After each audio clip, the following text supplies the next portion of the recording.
Now they are saying these things are causing heart issues. So, guys, there is new speculations as to what's causing the increase in heart issues in young kids. Now, the issue with the heart has been on the rise for the last 3 years. And we all know what was introduced about 3 years ago. But I do always take into account for other things, other outside causes, right? So they're talking about energy drinks.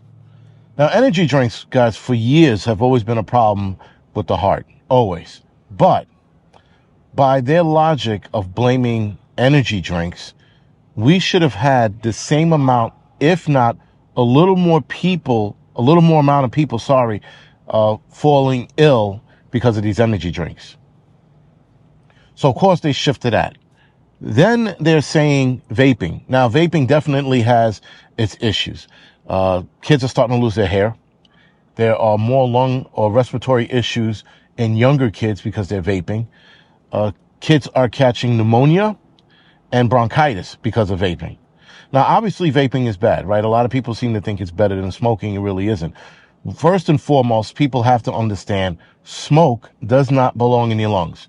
The only thing that belongs in your lungs is oxygen. That's it.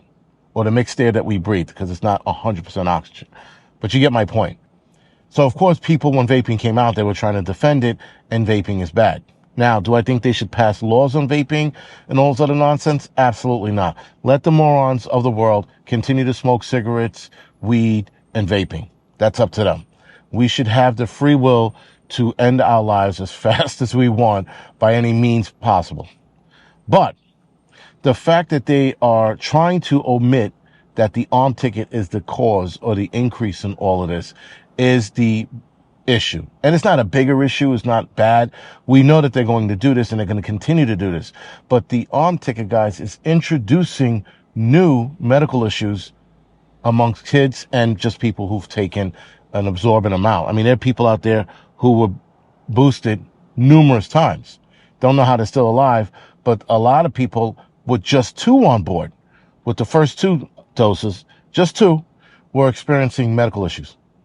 Now, there are people like, well, I took it and I didn't experience anything. Right. Give it 5-10 years, and then we'll see.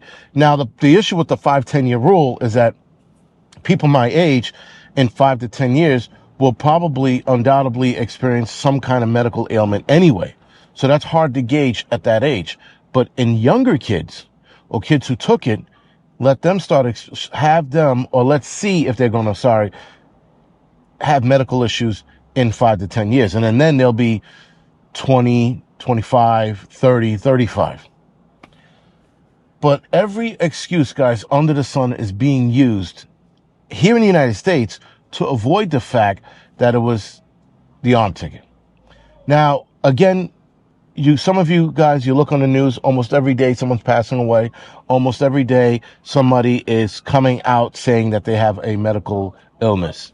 Mental instabilities is on the rise.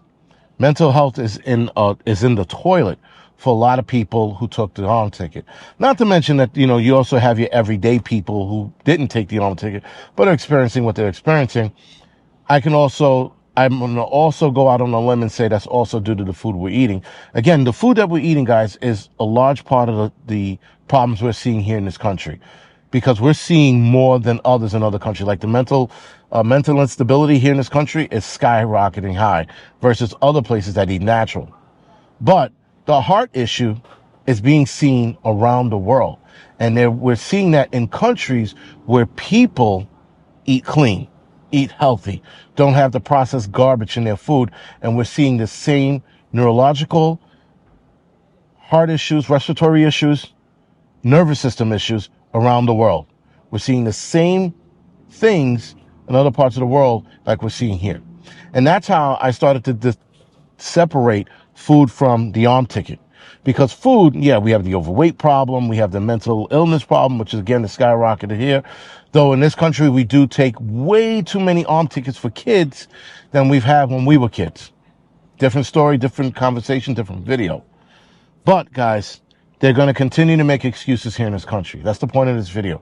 They're never going to own up to the arm ticket causing the harm that it's causing. Now, I hope a lot of you are paying attention to the feather fever arm ticket that's coming out, bird flu.